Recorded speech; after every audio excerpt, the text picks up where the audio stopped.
Minutos y en el ámbito internacional ya son más de 1.200.000 personas las que han tenido que evacuar en las últimas horas del Líbano tras la intensificación de los ataques de Israel en ese país, lo que se traduce en una eventual nueva ola migratoria. Todo esto mientras el precio del petróleo se ha disparado producto del temor a un eventual ataque a centrales petroleras, situación que actualmente mantiene alerta a la comunidad internacional.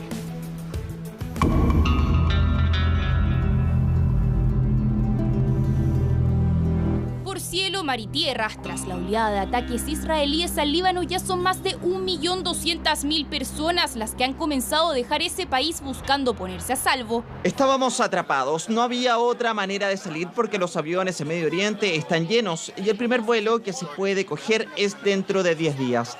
Cada día la situación empeora y no sabemos qué pasará mañana, si el aeropuerto permanecerá abierto o no. Tal cual, el aeropuerto de Beirut se encuentra colapsado y las compañías no dan abasto por la gran demanda. Incluso más de 300.000 personas han cruzado hacia la vecina Siria, en su mayoría ciudadanos que huyeron de la guerra en su país hace años y que hoy están de regreso. Por su parte, la comunidad internacional se mantiene en alerta por la situación. El gobierno de Chile emitió un comunicado la tarde de este sábado sobre el anuncio de un vuelo humanitario cuyo objetivo es traer a Chile a connacionales y a sus cercanos, misma práctica que realizó Colombia, España, Rusia, Francia, Eslovaquia, China, Brasil y Grecia, además de intentar evacuar a algunos civiles libaneses afectados. El presidente Gustavo Petro y la vicepresidenta Francia Márquez del Estado colombiano y la sociedad colombiana le damos la bienvenida. Todo el país está pendiente de ustedes y queremos hacer un segundo vuelo para los que quedaron allá. Trabajaremos para facilitar las salidas de los australianos mientras el aeropuerto de Beirut permanezca abierto. El mensaje que debemos transmitir a los australianos en el Líbano es que ahora es el momento de partir. Las imágenes y sonidos más horribles del conflicto, misiles y explosiones que se escuchan a diario en el Medio Oriente. Durante los últimos días, Israel lanzó su mayor ataque en el centro de la capital del Líbano, Beirut, y ordenó evacuar localidades del sur del país. Ataques que escalaron tras el bombardeo por parte del ejército israelí a un centro de auxilio de Hezbollah en plena capital. Por primera vez en casi un año, las fuerzas libanesas dispararon contra las tropas israelíes y Hezbollah ha continuado su ofensiva, mientras el mundo sigue expectante para saber cuál será la respuesta de Israel a Irán tras los bombardeos del pasado martes. Lo que hicieron nuestras fuerzas militares fue el menor de los castigos por la agresión del régimen israelí. La brillante acción de nuestras fuerzas armadas hace un par de noches fue completamente legal y legítima. Si es necesario, golpearemos de nuevo al régimen sionista de nuevo en el futuro. No dudaremos ni nos apresuraremos. Haremos todo lo que sea sensato. Toda nación tiene derecho a defender a su país y territorio ante el agresor. Sin embargo, el masivo éxodo no sería la única arista que preocupa a la comunidad internacional, sino que además la potente industria petrolera de Irán podría convertirse en blanco de ataques por parte de Israel. Los israelíes no han decidido cómo o qué harán en términos de un ataque. Eso está en discusión. Creo que, si yo estuviera en su lugar, estaría pensando en otras alternativas que no fueran a atacar los yacimientos petrolíferos. ¿Pero cómo podría afectar realmente? De materializarse un bombardeo a las instalaciones petroleras de Irán, esto es muy complejo para la economía global y para la economía chilena. Aunque Irán solamente produce el 3,5% de la producción mundial, ¿verdad? Controla el estrecho de Hormuz, donde están los países petroleros, y pasa la producción. El precio del petróleo en la última semana ha subido 5%, está llegando a $78 el petróleo Brent. Aunque los próximos ataques aún son inciertos, lo que ya es un hecho es el impacto en el precio del petróleo, ya que ha comenzado a subir y podría seguir aumentando a medida que la crisis en Medio Oriente se intensifica, afectando mercados y economías a nivel global. La capital del Líbano es constante porque este ataque aéreo, de hecho, durante las últimas horas, el foco de los ataques ha estado sobre el barrio de Dahiyya, al sur de la capital libanesa. Israel asegura haber matado a Mohamed Rashid Shakafi, responsable de la red de comunicaciones de Hezbollah, mientras el líder supremo iraní, Ali Khamenei, alerta que el ataque sobre Israel fue el menor de los castigos. La Guardia Revolucionaria advirtió también a Israel sobre consecuencias de posibles ataques. Este ataque de Israel cortó el paso fronterizo de Masná y al menos 4 hospitales suspendieron sus servicios. Por su parte, el ayatolá Ali Khamenei defendió el ataque con misiles balísticos sobre Israel, legal y legítimo. Estados Unidos atacó 15 objetivos de los hutíes en Yemen. Hay que decir que el barrio de Dahiya está controlado por Hezbollah, que aunque en Chile hablamos siempre de él como un movimiento guerrillero, es mucho más que eso, es un movimiento aparte de armado, es la fuerza armada no gubernamental más grande del mundo, pero es también un movimiento político, con una universidad propia, con canal de televisión, con influencia directa en el régimen parlamentario, en el régimen de gobierno del Líbano, y que tiene además una gigantesca red de suministro desde Irán. Y sobre esto, sobre cómo se vive esta delicada y constantemente violenta situación, queremos profundizar con el director de la Academia Nacional de Estudios Políticos y Estratégicos, y también en vivo desde Israel con Hernán López, chileno que reside en ese país. Buenos días, ¿cómo están ustedes? Ambos mirando la situación ahora de lo que está ocurriendo en el país. Quiero comenzar con Hernán López, que reside en Israel, para que nos cuentes cómo ha sido la situación en las últimas horas. Buenos días a todos. Shana Tová, acá estamos celebrando el inicio del Año Nuevo Judío. Saludos también a los chilenos el 5 de octubre, un día importante para la democracia chilena. Lamentablemente las condiciones nos dan para celebrar muchas cosas, digamos. Como bien describieron las informaciones anteriores, la incursión al Líbano es importante. Hay una cantidad grande de jóvenes, también de la comunidad chilena, que están dentro del campo de batalla. Mi hijo, sin ir más lejos, están en eso. Así que las posibilidades de dormir son menores. La preocupación es grande y la incertidumbre es constante. Digamos, aquí se vive cada día a día como algo distinto. Como ustedes habrán visto, los periodistas en particular, la realidad es muy líquida acá. Lo que es válido hoy día quizá no lo sea mañana, y así vamos, enfrentando cada cosa por separado.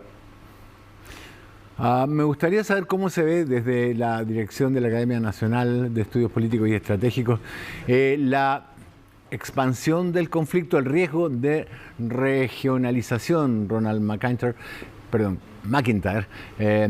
desde Chile, ¿cómo se ve este riesgo de regionalización del conflicto después de la campaña en Gaza y la política de tierra rasa, de tierra asolada?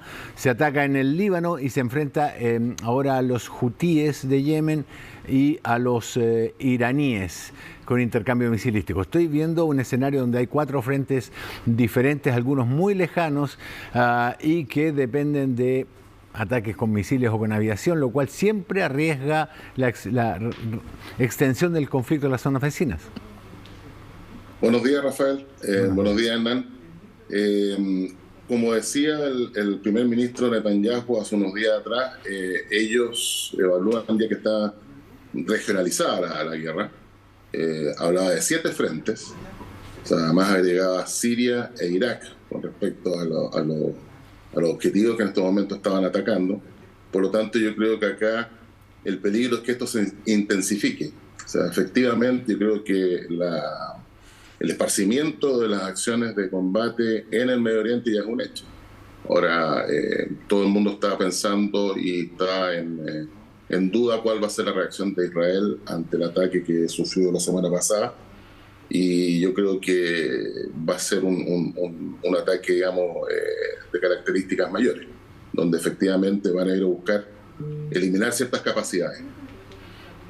Principalmente creo yo y estimo que son las capacidades de poder lograr obtener un arma nuclear. Hace unos días atrás, una Fundación para la Defensa de la Democracia, con información de fuente abierta, hacía una evaluación de cuáles eran los posibles blancos que se podrían atacar. y hay una serie de estos que están esparcidos por todo Irán. Principalmente yo creo que son los que estaban relacionados con los ataques de la semana pasada, la base de lanzamiento de misiles principalmente. Ya. Hernán, ¿cuál es el sentimiento dentro de Israel? A mí me tocó viajar muy poco después del ataque de Hamas contra la zona de Sderot y otros kibbutz y otras localidades israelíes. Y aunque en Jerusalén y en Tel Aviv encontré gente que tenía una visión muy crítica del gobierno de Netanyahu, toda la opinión pública es como que se había galvanizado respaldando a Benjamín Netanyahu. ¿Eso sigue así? Porque frecuentemente hay declaraciones, al menos de la oposición israelí, hablando de un cambio de gobierno. Mira, yo soy miembro de un kibutz. El movimiento kibutziano históricamente se ha opuesto a las políticas de derecha, no de Netanyahu solamente, sino de otros gobiernos que han sido no tan acérrimos defensores de la paz. Pero el 7 de octubre cambió toda la situación. O sea, las primeras víctimas del 7 de octubre fuimos los kibutzikim, aquellos que defendimos la paz y la relación amigable con los palestinos, la relación de convivencia. Y eso no fue casual. Jamás nos eligió como víctima para de alguna forma cerrar la opción de que la convivencia o la creación de dos estados fueran viables. Lamentablemente eso ocurrió. O sea, lo que tú dices es correcto. Hay una polarización de la sociedad israelí por el tema de la guerra. O sea, independientemente de todas las diferencias que yo pueda tener con Netanyahu o con el Likud, estamos en una guerra donde jamás básicamente pretendía exterminarnos, donde jamás Hezbollah pretende lo mismo y donde Irán pretende lo mismo. Entonces no te quedan muchas opciones para jugar a interpretaciones políticas en este momento. Lo que no significa que no haya obviamente diferencias con los sectores más extremistas dentro del gobierno de Netanyahu, pero en términos de sobrevivencia, nosotros vemos esto como una guerra de sobrevivencia. No da mucho el espacio para hacer otras cosas.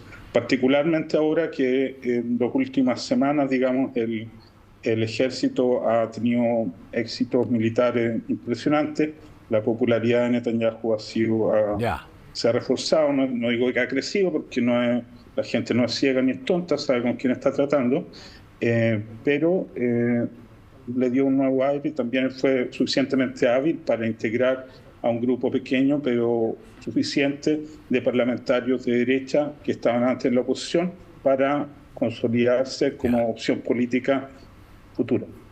Antes de volver con Ronald, después te voy a preguntar sobre la situación diaria, pero Ronald, ¿usted me puede dar alguna luz sobre lo que estaría ocurriendo con, países como Rusia están enviando ayuda humanitaria a Siria, pero a Beirut, quiero decir, pero además retirando a su personal diplomático? También lo está haciendo Gran Bretaña, el retiro ya lo hizo España, lo mismo ocurrió para la guerra del 2006, yo estaba allá, así que lo recuerdo perfectamente. ¿Tenemos riesgo de una conquista territorial que expanda las fronteras de 1967 más hacia el norte, más hacia Beirut? Lo que está tratando de buscar ahora Israel, y de alguna forma lo decía Hernán, que yo creo que es muy importante ese concepto de que Israel ve esto como una guerra de supervivencia. Por lo tanto, lo que está buscando Israel es eliminar la amenaza de que de alguna manera pueda afectar, sobre todo en este momento, la parte norte del país. Por lo tanto, lo que está buscando Israel ahora es profundizar su presencia y ojalá mantener por un tiempo posiciones en el sur del Líbano, de manera que eviten de que Hezbollah tenga capacidades para volver a atacar los asentamientos del norte de Israel. Hay que acordarse que aproximadamente 60.000 personas han sido evacuadas al norte de Israel desde octubre del año pasado y todavía no pueden volver. Por lo tanto, yo creo que efectivamente el ejército de Israel, las Fuerzas Armadas de Israel, van a buscar profundizar la entrada hacia el Líbano, mantener territorio y asegurar efectivamente que esta capacidad que tenía Hezbollah de atacar los asentamientos del norte desaparezca. Eso es un hecho y lo está haciendo ahora. Hernán, ¿cómo se vive el día a día? Seguimos con este... Periódico ulular de las sirenas que advierten del ataque con misiles. Seguimos viendo a la cúpula de hierro en acción o la gente corriendo hacia los refugios que hay en los edificios. ¿Es frecuente? ¿Hasta dónde llegan? ¿Tel Aviv, Jerusalén? Mira, el ataque con misiles balísticos fue absolutamente distinto a todo lo que había antes. De hecho, no hay recuerdo histórico, me imagino que el señor McIntyre lo puede confirmar, de un ataque balístico de estas proporciones contra nadie. Ahora, en la rutina, como tú dices, cambió en términos de que el ejército tuvo tiempo de avisar antes, de que 12 horas antes, de que la gente estuviera cerca de los refugios, y además se instauró un sistema telefónico, que todos los israelíes reciben en el teléfono un llamado que te dice que vayas al refugio. Eso te permitió 40 segundos, un minuto más de tiempo para llegar al lugar antes de que sonara la alarma. Tú estuviste acá, sabes que antes estábamos con el tema de las sirenas, ahora tenemos antes un teléfono. Entonces, cuando llega el primer misil balístico, la abrumadora mayoría de la gente ya estaba en los refugios, lo que salvó muchas vidas y lo que explica por qué después de 180 o 200 misiles balísticos no hay ningún muerto y prácticamente ningún herido. Ahora, hay otro frente que no se mencionó, que tiene que ver con lo que tú dices en el día a día, que es el frente interno. Hay terrorismo, siempre ha habido terrorismo, pero el terrorismo de la calle, digamos, se enlaza como una nueva arma de este pulpo iraní. Cuando se produce el ataque balístico, que no murió nadie, sí hubo un ataque terrorista en Yafo, cerca de la playa, que al señor Cabal le gusta tanto, y murió varias personas, o sea, 6 personas, 2 heridos, en un ataque de unas personas de Hebrón que llegaban con un arma, una cosa que no entendí, pero en el contexto de que estaba siendo atacado por 200 misiles, nadie puso tanta atención en eso.